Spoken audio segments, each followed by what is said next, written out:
Hello, this is Ammar. Welcome to All Things Money, and today we're going to talk about recreational sport and how a niche sport like paddle has actually taken off in Karachi. We have today with us Yousuf, who essentially runs Legends Sports Arena in Karachi, and he's going to talk us about how the sport is taking off, what are the economics behind it, and more importantly, how recreational sports can actually change the way communities engage, not just in the city but across the country. Yusuf, over to you. Assalamu alaikum. Assalamu alaikum. Hope you're doing well. Good. Thank you for having me here. I'll start off with giving a brief introduction about our company and how we are working in this category. So the parent company, our company is called Total Sports, which owns Legends Arena. And the parent company behind that is TS Builders. TS Builders has been specializing in sports construction since 1983. Having delivered numerous projects across Pakistan, we have a market share of at least 80%. We've done over 800 projects across Pakistan, which include futsal fields, football grounds, cricket grounds, indoor gymnasiums, swimming pools, squash courts, and anything and everything related to sports. So we've had this idea of making a sports facility which serves to the masses, because as you know, there are no such sports facilities available, especially if we talk about Karachi. There are clubs, but all of these clubs require memberships. That kind of defeats the purpose of inclusivity, because if one person's a member, his friends or her friends cannot really utilize that facility unless they're members as well. So we wanted to create a model where everybody can come and play. So it's a pay-as-you-go model. We charge by the hour. And so far, we've seen a great response from the audience. That's wonderful. So, Yusuf, tell us, how do the economics work? Because I would feel the major constraint here in a city like Karachi, where land prices are very high. How do the economics work out in terms of what's the rent like? What's the feasibility like? Does it even make sense? Because one would think either you've got public infrastructure, you've got the KDA, and you've got KMC Sports Complex, pretty shabbily maintained, but they still exist. And you've got the likes of private clubs where, you know, it's pretty exclusive and everything. So how do you get to the sweet spot where it makes commercially sense to run such a venture? Because I don't think many such ventures exist in the private space where they're just commercially feasible. Right. So if you talk about specifically about Karachi or even Pakistan, there's no such facility which offers multi-sports under one roof. Talking about the financial viability of things, so I'm going to talk about where we are located right now. It's inside DHA. It's a club owned by DHA. They have a vast piece of land which has been underutilized over the years. It was a hockey ground initially. Over the years, the turf got depleted. It wasn't being used for hockey. Then it was being used for other recreational and entertainment purposes. But proper utilization lacked, if we talk about specifically about this particular ground. So what we've done is we've taken it on a long-term lease and committed a minimum ballpark number to the club as rent. And on top of that, we have a revenue sharing model as well. So if we compare that to how they existed previously, it makes commercial sense. If you talk about other locations across the city, there are large pieces of barren land which are not being utilized because the feasibility, considering the inflation right now, it does not make sense to make big projects. So what do people do with that sort of land? So this is a model where we come in, we put in the facility, and it's all modular. So what that means that we can take it out anytime that we want to, dismantle it and take it elsewhere. So somebody who owns the land does not really need to worry about how and when and if they want to utilize their land for something else. What are they going to do? So the capital is injected there. However, it can be taken out and moved elsewhere too. Yeah. Okay, Yusuf. So one thing that I feel that you can essentially change in this city, not just the city, but the country, essentially how barren or unutilized land is used. So can you tell me something about how much land do you generally need for a nice sports complex, and whether you've got different modular versions of that? Right. So where we're located right now, it's spread over almost 200,000 square feet, which incorporates 4 futsal fields, 1 multi-purpose field, complete jogging track, 5 paddle courts, a gym building with a wellness center inside it, fitness studios. Then we've got indoor cricket as well, which is called cage cricket because it's enclosed from all sides.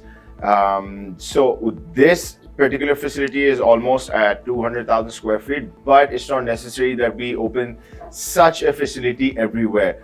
As you said, there's a lack of available commercial land in this city, especially. So the concept is to have everything customizable. We can customize it. Anything above, say, 1.5 acres is good enough to accommodate multiple facilities and have a sports center up and running.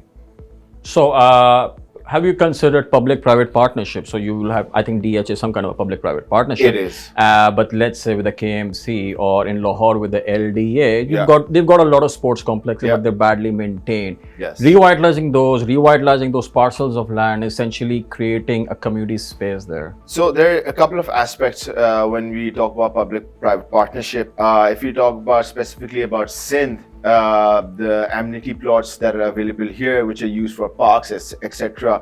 According to the legislation which was passed in 2018, you cannot have commercial activities there, be it them giving the land to a private owner, renting it out for them to utilize that facility, or through public-private partnership. So there are certain clauses which restrict us from utilizing the vast amount of public land that is available. So it's kind of tricky where it comes to different organizations such as KMC and so on.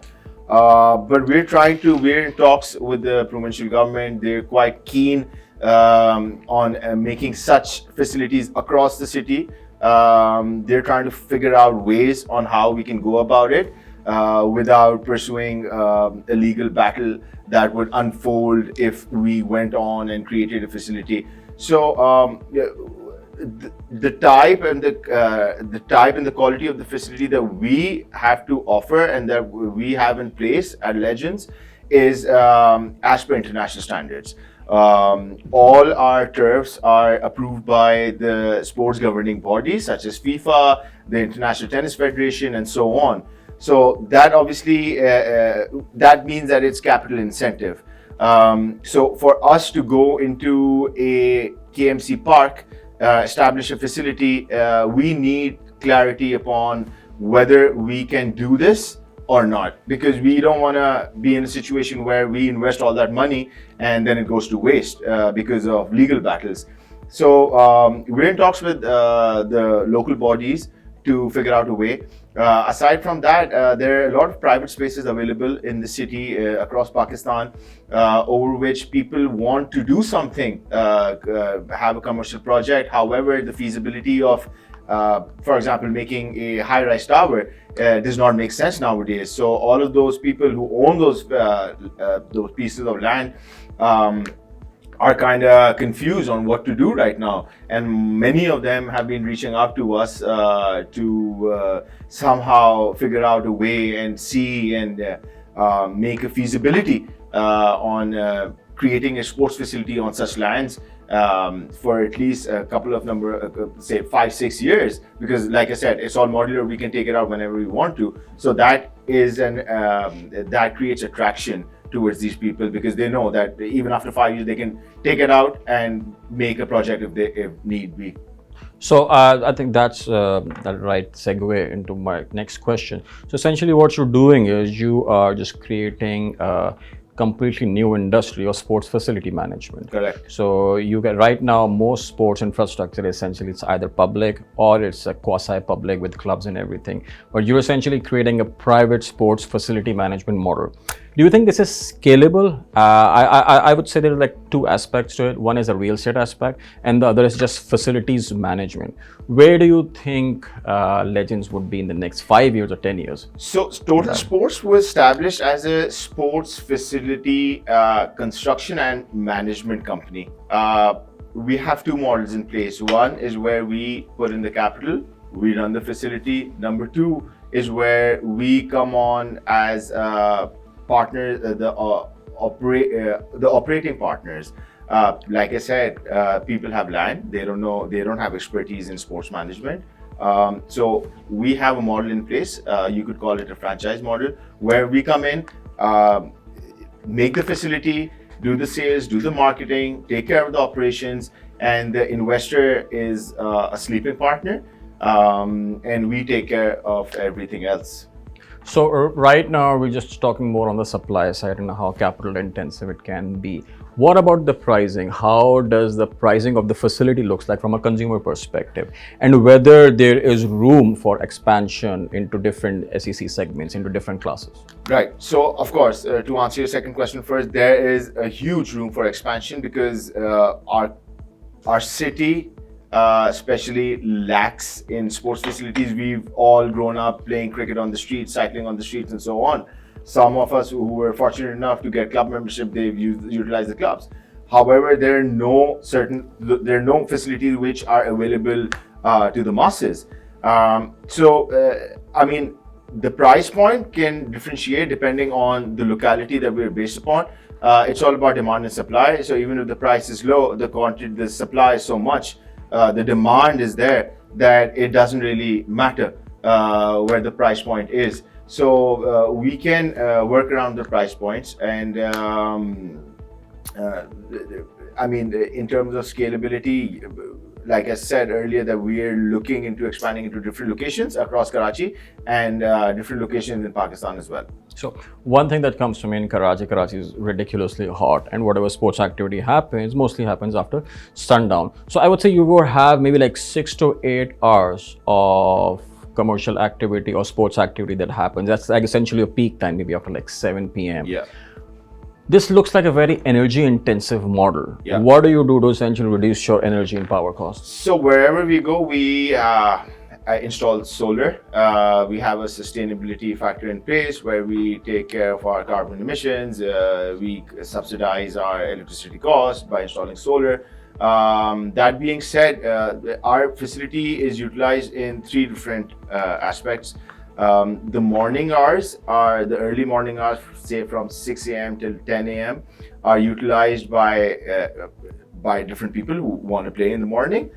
Then we've got educational institutes who utilize the facility from morning till afternoon. 4 p.m. onwards till 8 p.m. are the academy hours, where we have a cricket academy, a tennis academy, a Padel academy, a futsal academy, and so on. After that, the normal bookings resume. Considering the demand, we operate from 6 a.m. all the way till 3 a.m. every single day on weekdays. On weekends, it can go up to 5 a.m., 6 a.m. So there's a lot of influx, there's a lot of demand, and that kind of tells us that the city lacks such facilities, and people want to come out and play.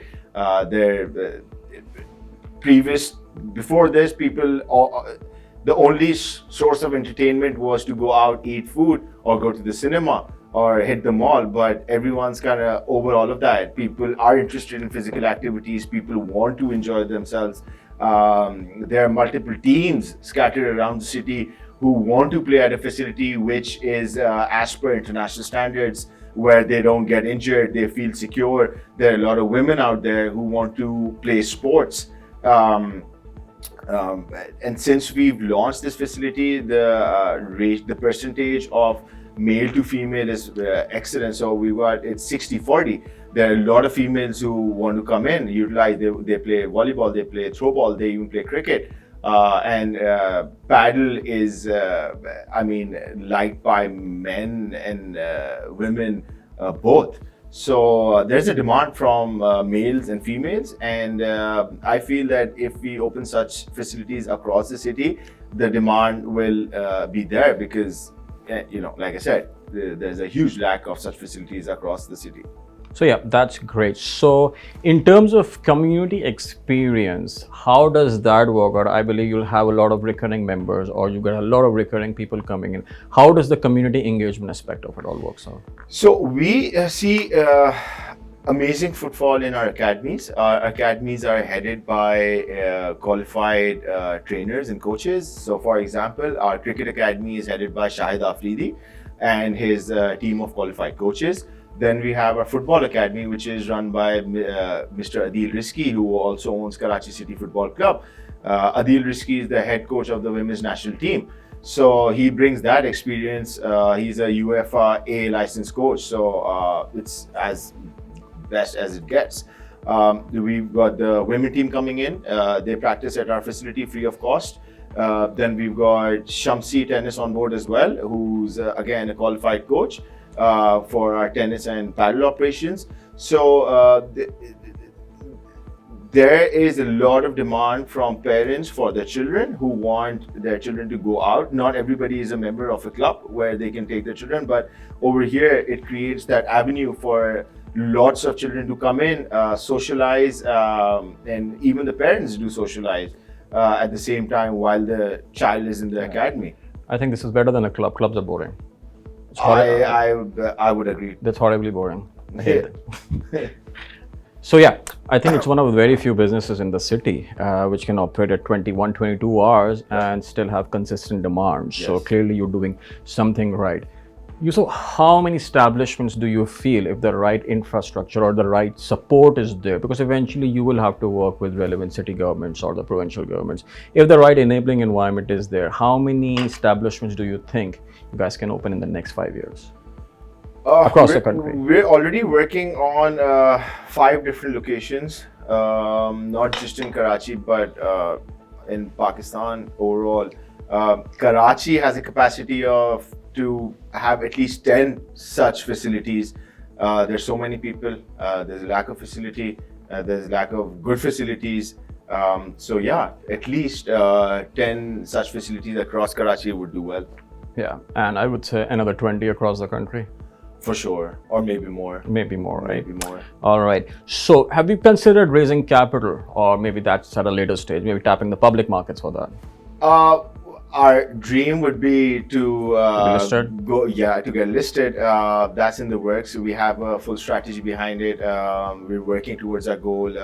That's our target. Raising capital is not such a big roadblock when people and investors see that there's a model which is profitable, there's a model which is working, there's a model where there's a lot of demand.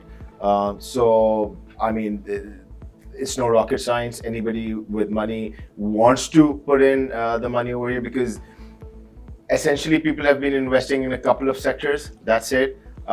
This is something new which people hadn't seen before. They see the potential. So raising capital is not an issue. And then of course we have a franchise model where people want to invest their money into something that is sustainable and which is long term. So yes. It's very much. So you said roadblock. What's your biggest roadblock? Our biggest roadblock would be to get spaces, you know, because a lot of people, like I said, do have land, but they're not aware of how a sports facility would be feasible or viable for them to be constructed on their land. But when they look at the numbers, they have discussions, they kind of understand. But again, having a typical mentality where they just want to open marriage halls, right? So it's kind of hard to break that.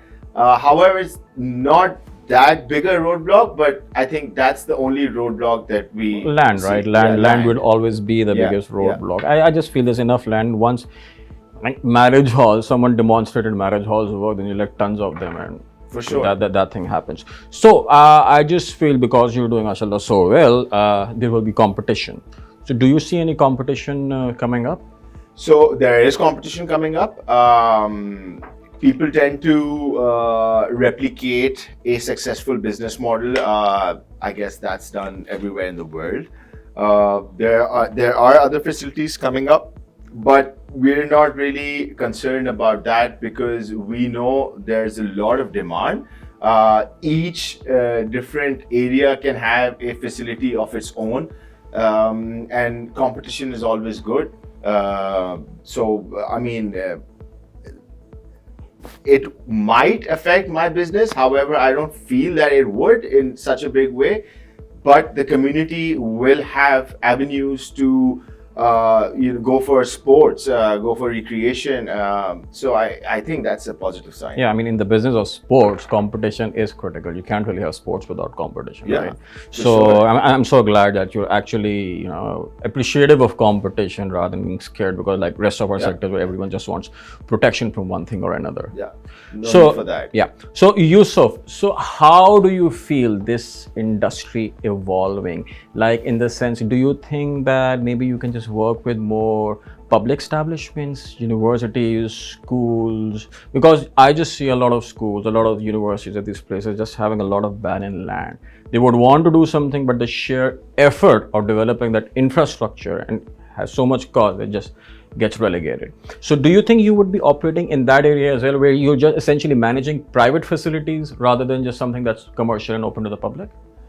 I mean, yes, agreed. There are a lot of schools, institutes which have lots of land. Then again, the technicality, there's a technical aspect to it where they need to see if that an educational institute's land can be utilized for commercial purposes or not.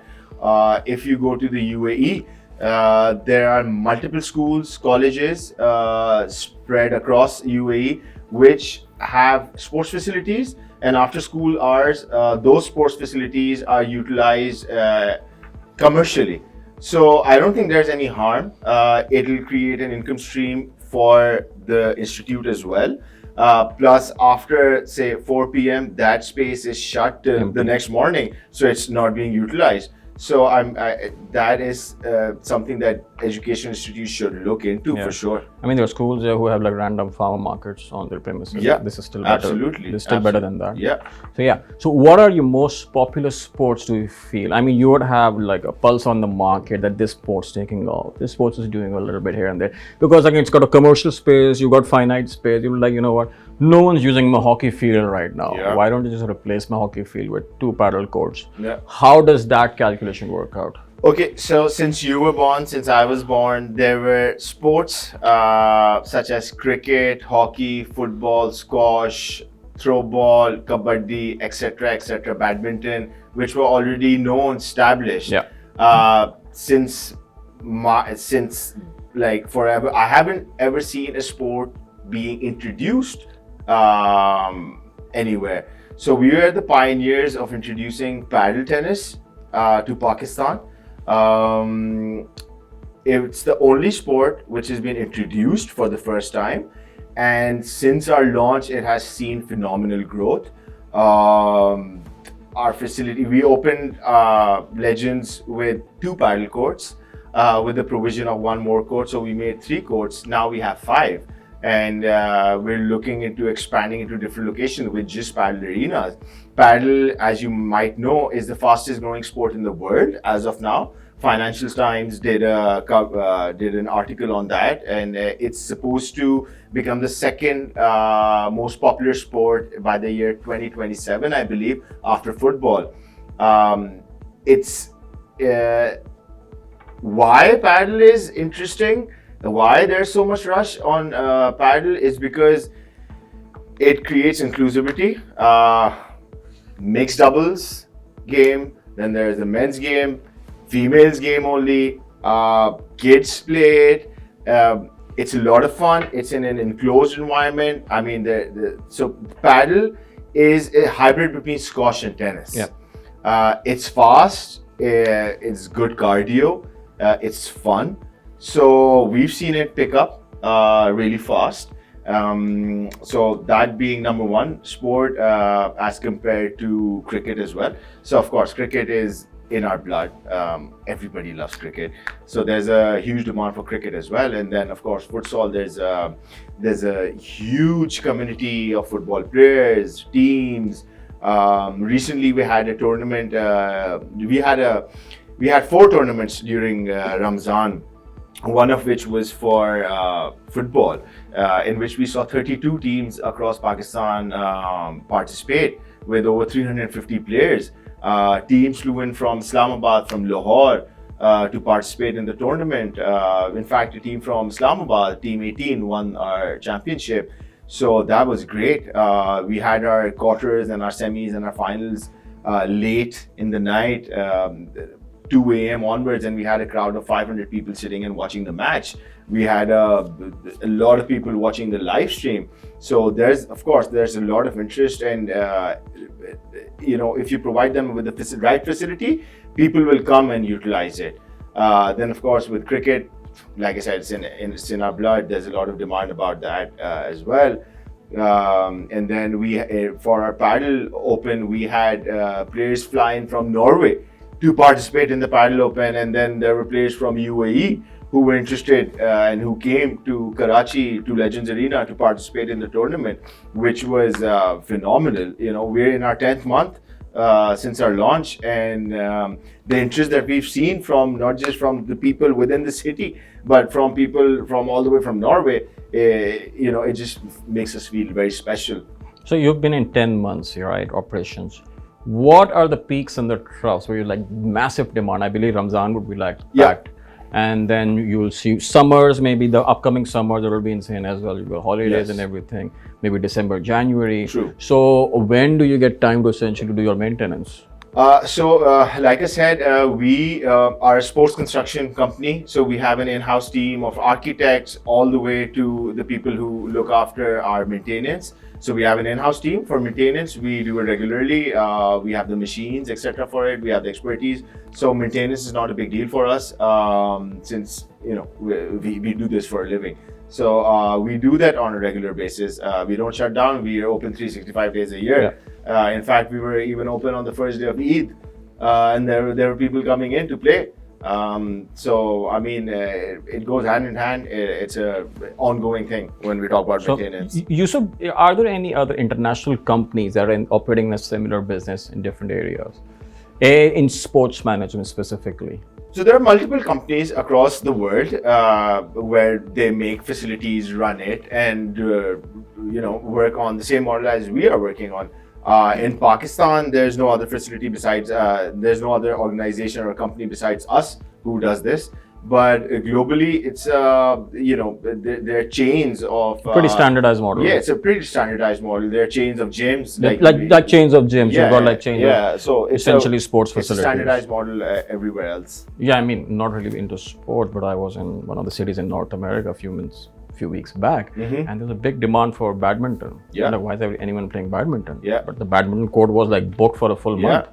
I think you're talking about Canada. Yeah, I'm talking about because Canada. I've heard just badminton insane. Like, why are you playing badminton? Heard the same. And then similarly to badminton, there's pickleball, which is pickleball is insane big in North America, right? So the people in Europe play paddle. In the Middle East and in this region, and of course the Americans have their own. I was always confused the two, pickleball and paddle. I believe they're the same. They're not the same. They're two different sports. They're the shorter version of tennis. Yeah, they're both shorter versions of tennis, but pickle is pickle doesn't. Paddle has glass on all 4 sides with mesh on the sides. Pickle is just like a small tennis court. So why not pickleball? I believe that's just more economically efficient. We are also making a pickleball court at Legends. However, we personally feel it's a personal choice that paddle is more interesting. Pickles. You have to work for the capital, right? So it doesn't matter. You have to make money. Our idea is to have all the facilities and leave it to the consumer on whatever they want to play. So, just hypothetical question. Do you have a hockey field? Yes, so our multi-purpose field can be used for hockey as well. So let's say no one wants to play hockey and there's tons of demand for paddle. Yeah. Would you convert that field into paddle? I mean, if we could, we've got a lot of space. So if not the multi-purpose court, we could easily take another piece of land which we have and convert it into anything that we want. Yeah. Be it a futsal field or a paddle court or an additional training ground for cricket. That's not a problem for us since we're in the industry. We can easily customize any place that we feel that needs something else. Makes sense. Do you think some kind of a legal framework needs to be in place to allow establishments like yours to essentially catalyze development of public, private, or just private sports facilities in the country? Because you need that enabling legal environment, as you mentioned earlier. What can be done by the federal government or the provincial governments? What kind of legal adjustments do you think can really unlock tons of value here? I mean, as of now, like I said, that there's a legislation which does not allow you to conduct commercial activities on public spaces. However, if that is changed and there's a process through which an organization or a company like ours is big, because there are a lot of other people who would want to jump into this, but then there needs to be a model where they can see who qualifies. So that's what I'm saying. What kind of framework? I'm just thinking out loud here. Let's say you can have a framework for development of public-private sports establishments. You can have certain base level criteria. Yes. You need to have this much years in the business. Absolutely. You need to provide this needs to be the base level criteria for, let's say, futsal field or a paddle or a cricket field, so on and so forth. If you meet this criteria, you meet the basic requirements, and then you can have some kind of a transparent bidding process to get access to some provincial land or federal land or whatever that is available. Do you think something like this can work out? And if yes, what can be done to actually move in that direction? Absolutely, you're spot on with that. That's the only model that can work. Looking at the experience of the company, looking at what they've done in the past, if they meet the basic criteria or not, and whether they're affiliated with the governing bodies, whether they're installing in the international standard turfs or not, because there's a huge turfs is a huge segment, right? So we start from landscape grass all the way to professional turfs, which are made specifically for sports. So if you talk about our company, we have partnerships with companies across Europe and in North America who are experts in making sports infrastructure, right? So for example, there's a company which specializes in making squash courts. So we're their main exclusive partners in Pakistan. Similarly, we're exclusive partners with a company which makes football turfs and so on. So I mean, that partnership needs to be there in order to make sure that any facility which comes up is up to the standard. I think this is amazing, Yousuf. I mean, I'm a fan now. I'm not really a sports person, but I'd heard about you. I just thought it was just a fad, a paddle fad. But I think this is just more than this, and this basically has the potential to really change how sports is, let's say, made accessible to pretty much everyone in the country. Any last words? I want you and everybody else who's watching this to visit Legends Arena at least once. Come see what we've done, come experience our facility, and I assure you that you will like it. Amazing. Thank you, Yousuf. Thank you for your time today. Thank you.